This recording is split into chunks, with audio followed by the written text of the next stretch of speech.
So the treatment options for this newly diagnosed patient with surgically unresectable disease based upon the fact that she reportedly has multiple liver metastasis.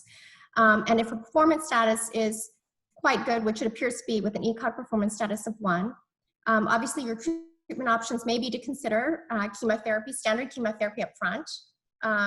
Secondly, you can consider immunotherapy, which now actually has been not only considered in the refractory setting of patients that have received at least one prior therapy, but as many of you know, it is currently already approved as per the NCCN guidelines for patients that may not tolerate chemotherapy well.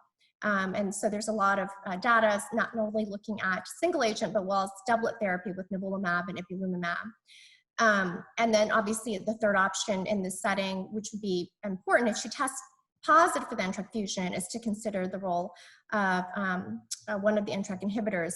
Of patients that are MSI high, they are more likely to test positive for the NTRK fusion. So not only is it not only going to be less than 1%, but actually it's reportedly between 25 and 30% of MSI high patients are NTRK positive. So in the setting of this patient, when I would want to consider utilizing larotrectinib, my personal preference would be to consider utilizing immunotherapy upfront for the patient with the consideration of utilizing one of the NTRK inhibitors at the setting of progression of disease. That would be my preference at this time, and that is just because most of the literature regarding immunotherapy has a little bit more history and is longer standing with greater median follow-up. Are there any circumstances in which I would not want to provide targeted therapy in the setting of this driver mutation? I think based upon this case and based upon the literature that it currently exists, my preference would not be to